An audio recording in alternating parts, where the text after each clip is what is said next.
Assalamualaikum warahmatullahi wabarakatuh. Innal hamdalillah nahmaduhu wa nasta'inuhu wa nastaghfiruh wa na'udzu billahi min shururi anfusina wa min sayyiati a'malina. May yahdihillahu fala mudilla lahu wa may yudlil fala hadiya lahu. Wa ashhadu an la ilaha illallah wahdahu la syarika lahu wa ashhadu anna Muhammadan 'abduhu wa rasuluh. Ya ayyuhalladzina amanu taqullaha haqqa tuqatih ولا تموتن إلا وأنتم مسلمون. يا أيها الناس اتقوا ربكم الذي خلقكم من نفس واحدة وخلق منها زوجها وبث منهما رجالا كثيرا ونساء واتقوا الله الذي تساءلون به والأرحام إن الله كان عليكم رقيبا. يا أيها الذين آمنوا اتقوا الله وقولوا قولا سديدا يصلح لكم أعمالكم ويغفر لكم ذنوبكم ومن يطع الله ورسوله فقد فاز فوزا عظيما. أما بعد. Saudara Nabi Usama Hadi Syarudin, sedang mendengar yang mulia Allah sekalian. Alhamdulillah, syukur kita kepada Allah Subhanahu wa taala yang limpah kurnianya dapat kita menyambung pada tafsir ini. Dan tuan-tuan yang dirahmati Allah sekalian, kita berada pada ayat yang ke-73 hingga seterusnya daripada surah Ghafir. Dan Allah Subhanahu wa taala, A'udzu billahi minasy syaithanir rajim. Tsumma qila lahum aina ma kuntum tusyrikuna min dunillah قالوا ضلوا عنا بل لم نكن ندعو من قبل شيئا كذلك يضل الله الكافرين ذلكم بما كنتم تفرحون في الأرض بغير الحق وبما كنتم تمرحون ادخلوا أبواب جهنم خالدين فيها فبئس مثوى المتكبرين. Dari ayat yang kita sedang bincangkan ini melukiskan seksa lahiriah yang menanti para penderhaka Allah SWT ini. Digambarkan penderitaan batin dan juga lahir mereka. Ayat ni, tuan-tuan yang dimuliakan Allah sekalian, nak menggambarkan betapa terseksanya mereka, sehingga datang dialog ditanya kepada mereka oleh Allah Subhanahu Wa Taala. Dikatakan kepada mereka, "Tsumma qila lahum aina ma kuntum tusyrikun." Mana dia berhala yang dahulu kamu sembah? Orang kafir ni, tuan-tuan dimuliakan Allah sekalian, dia menyembah berbagai Tuhan. Tuhan baik dia sembah, Tuhan jahat pun dia sembah, berbagai rupa Tuhan. Logik akal pun lukis Tuhan dan rupa yang paling bodoh, tuan-tuan yang dimuliakan Allah sekalian. Kalau ditanya kepada kita selaku orang Islam, bagaimana wajah Allah SWT, keadaan Allah itu, Allah terlalu indah sampai tak boleh nak disamakan dengan apa jua bentuk. Laisa kamitslihi syai'. Kalau orang tanya lagi, mengapa kita menyembah berhala? Kita pun menyembah berhala juga orang Islam. Tuduhan orang kafir ini, iaitu Kaabah. Kaabah ni bukanlah sembahan, kerana ia tempat kita menghadap sebagai lambang persatuan. Dan sepanjang tempoh Kaabah itu dibangunkan, sama ada daripada zaman Nabi Ibrahim atau sebelum itu, tuan-tuan dimuliakan Allah sekalian, mengikut berbagai riwayat, tak pernah pun Kaabah disembah. Ini hakikat yang kita kena pegang. Tuan-tuan boleh lihat fakta ini dikemukakan dalam buku bertajuk Keindahan Islam. Milikilah kitab ni, tuan-tuan, sebagai satu versi yang penting dimiliki setiap umat Islam untuk mempertahankan akidah kita dari cemuhan orang-orang kafir, golongan orientalis, golongan musuh-musuh Islam. Kitab yang bertajuk Keindahan Islam ni merupakan kumpulan fakta dan fatwa para ulama Timur Tengah, jawapan yang begitu kuat untuk menafikan dakwah-dakwah palsu golongan kafir.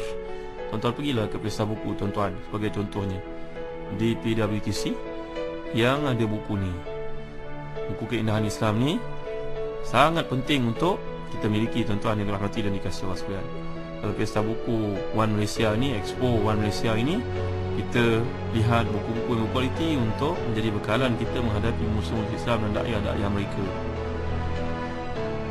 Jadi, tuan-tuan yang dirahmati dan dikasihi Allah sekalian, golongan kafir ini akhirat besok akan dicemooh, dicela, diejek mereka ni. Bagaimana kamu menyembah berhala-berhala tersebut? Kita orang Islam bukan menyembah Kaabah, kita menghadap ke Kaabah. Menghadap bukan berarti menyembah. Umpama kalau saya sedang menghadap dengan tuan-tuan, tuan-tuan menghadap saya, menghadap bukan berarti menyembah. Menyembah satu perkara lain. Kanak-kanak pun tahu menyembah apa yang dimaksudkan dengan sembahan. Kadang-kadang mereka bertanya, bah, melihat orang di luar itu pagi-pagi pakai seluar pendek, menyembah dengan rokok sujud, dengan rokok mengangkat tangan kedua-duanya kepada berhala itu, anak-anak pun tahu itu menyembah. Tapi menghadap lain. Sepanjang Kaabah itu dibangunkan, kata penjelasan dalam buku Keindahan Islam ini, tak pernah pun orang-orang Arab menyembah Kaabah. Mereka menyembah berhala keliling Kaabah. Orang-orang kafir ini akhirnya akan menjawab, kami pun tidak tahu bagaimana kami boleh menyembah sembahan ini. Ini yang disebut oleh Ibn Atiyah Al-Andalusi dalam tafsir Al-Muharrar Al-Wajiz. Thumma qila lahum aina ma kuntum tusyrikuna min dunillah qalu dhallu anna bal lam nakun nad'u min qablu syai'a. Ke akhirat biasa dia jawab, tak kami tak sembah pun. Lihat kacau bilaunya minda mereka. Tidak ada yang lebih kacau bilau daripada kata-kata kenyataan yang dikeluarkan itu menafikan segala kesilapan dan juga kesesatan waktu di dunia dahulu, kata Ibn Atiyah. Kan itu ayat ini ditutup dengan firman Allah SWT, kadzalika yudhillullahu al-kafirin. Itulah Allah menyesatkan orang kafir.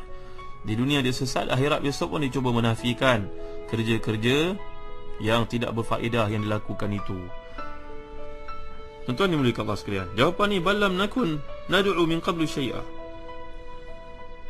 Kami mengaku, tapi baru sekarang baru kami, ada setengah ulama mengatakan selain daripada tafsiran tadi, ada yang mengatakan bahawa kami balam nakun nad'u min qablu syai'a, sebenarnya kat dunia dahulu kami tak tahu apa yang kami lakukan. Ada juga tafsiran seperti itu.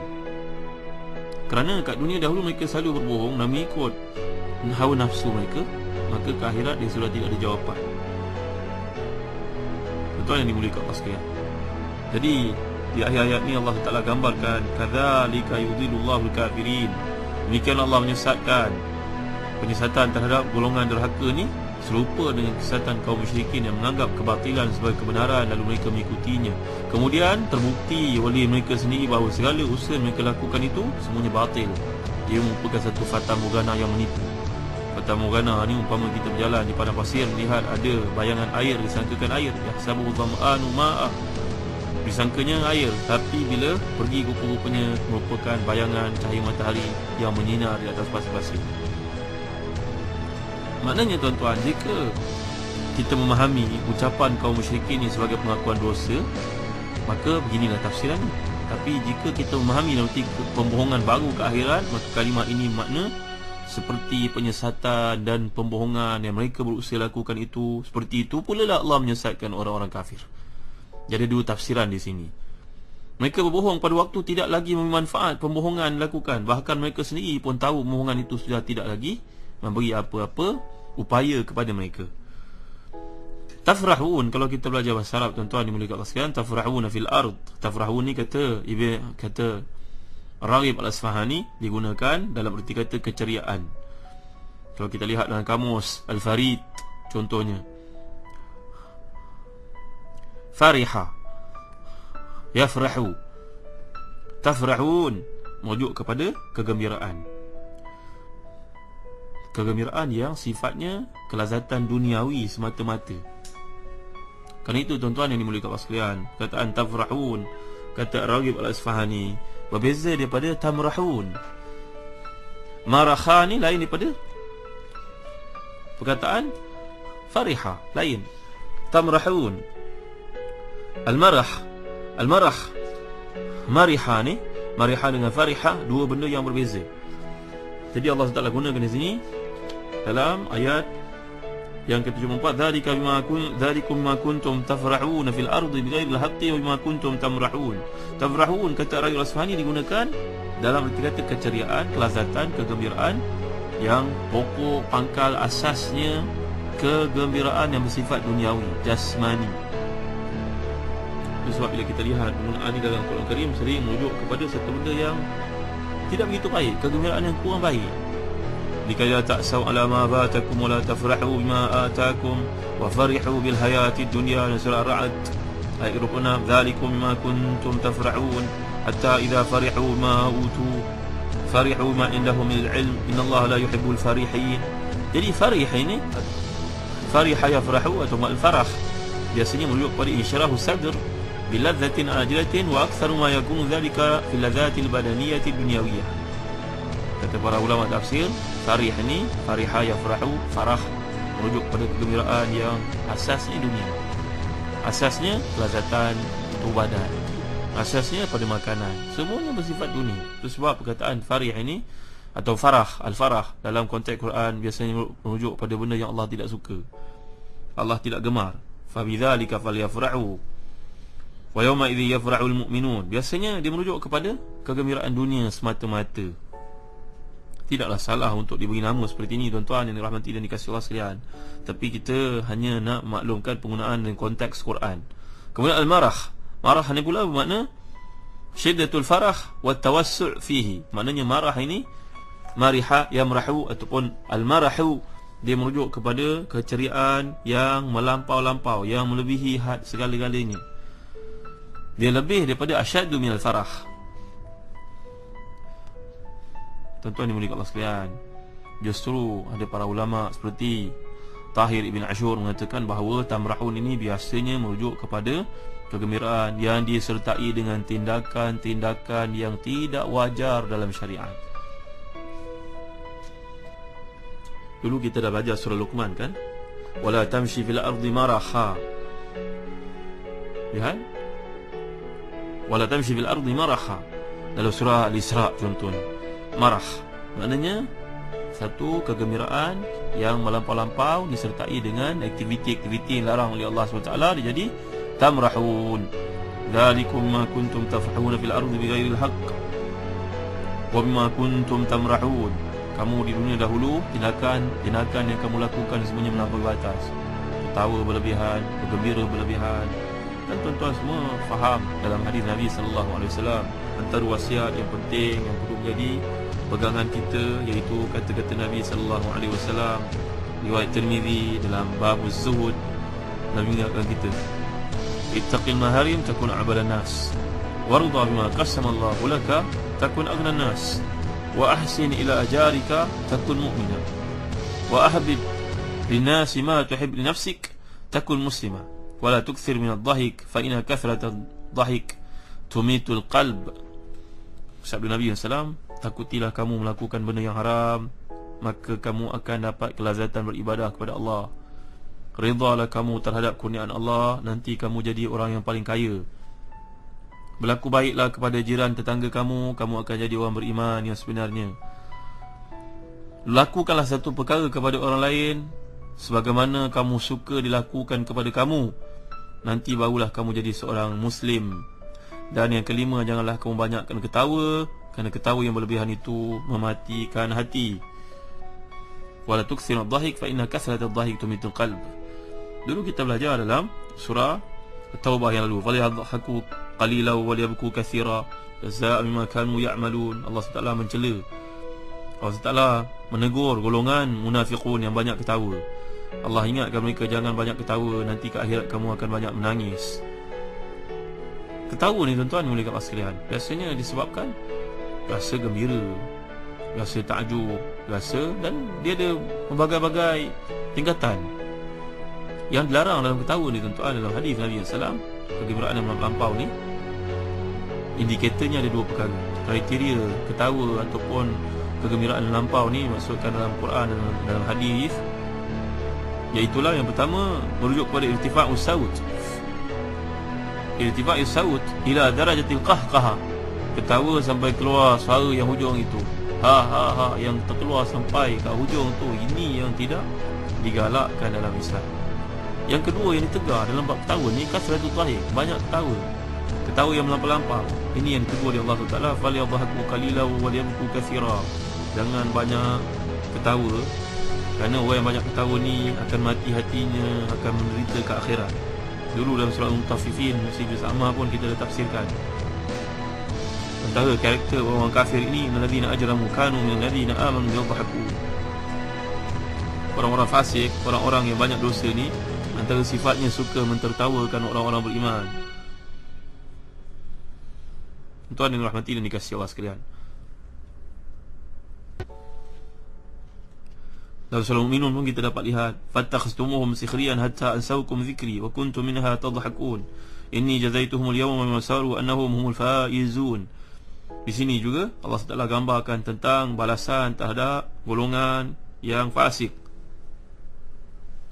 ahli maksiat, yang antara sifatnya suka mentertawakan orang-orang yang beriman. Wa kuntum minhum tadhakun, orang-orang yang beriman, orang beriman ditertawakan oleh golongan kafir. Para pendengar yang dirahmati dan dikasihi Allah sekalian, sebab bila sebut tentang perkataan farah ini, afariha yafrahu wa farihu bil hayati dunya wa mal hayatud dunya fil akhirati illa mata'. Dan surah Ar-Ra'd Allah Taala gambarkan orang-orang kafir ni gembira dengan kehidupan dunia, sedangkan dunia tu tidak ada apa nak dibanding dengan akhirat, melainkan hanya kesenangan yang menipu. Kata Ibn Athaillah Iskandari yang kitab hikamnya, min alamati mautil qalbi adamul huzni ala ma fataka minal muwafaqat wa tarkun nadam ala ma fa'alta min wujudi zallat ma'a wujudi zallat. Antara tanda hati yang mati, kamu tidak sedih, sedangkan banyak perkara ketaatan yang kamu miss, kamu tertinggal melakukannya, dan tidak pernah menyesal atas apa kejahatan yang kamu sering lakukan. Kata Ibn Athaillah Iskandari yang kitab hikam. Tuan-tuan dan puan, milikilah kitab hikam, telah pun diuraikan oleh Dr. Zulkifli bin Muhammad Al-Bakri dalam hikam jilid yang pertama dan hikam jilid yang kedua. Kitab hikam ini menceritakan tentang perjalanan ke arah jadi orang yang tazkiyatun nufus, tasawuf, seperti yang dikehendaki dalam Islam untuk menjaga hati. Pergilah ke Pesta Buku Expo One Malaysia sebagai contohnya di PFTC, dapatkan buku-buku kualiti seperti ini tuan-tuan, agar kita dapat mendekatkan diri kepada Allah SWT. Selangkah kita membaca, selangkah kita mendekatkan seluruh surat kita baca, selangkah kita mendekatkan diri kita kepada Allah SWT. Mudah-mudahan Allah beri kefahaman kepada kita. Ketawa ni bukanlah satu perkara yang digalakkan dalam Islam, kerana ketawa adalah hasil daripada kita mendapati satu kebaikan telah kita kerjakan. Sebab orang yang beriman mereka akan gembira, ketawa kat syurga kelak. Wujuhu yawma idzi musfirah dhahikatun mustabsyirah. Dulu kita belajar surah Abasa. Ketawa bukanlah dilarang terus, tapi bila ia menjauhi dua perkara yang telah kita jelaskan tadi, iaitu melampau batas dan yang kedua berlebihan, maka ketawa itu mungkin dapat merapatkan silaturahim, mungkin dapat menghilangkan kekalutan dalam diri, maka itu tidaklah menjadi masalah. Tapi yang ditegah, dilarang apabila berlaku dua perkara tersebut padanya, iaitu suara yang meningkat sampai kah-kah, yang kedua berlebihan, kerana benda yang berlebihan ni tidak ada kebaikan padanya. InsyaAllah kita akan jelaskan lebih lanjut tentang sifat ahli neraka ini dalam kuliah akan datang. Allahu a'lam. Wa sallallahu ala sayyidina Muhammad wa ala alihi wa sahbihi wa baraka wa sallam. Walhamdulillahi rabbil alamin. Wa barakallahu fikum. Wassalamualaikum warahmatullahi wabarakatuh.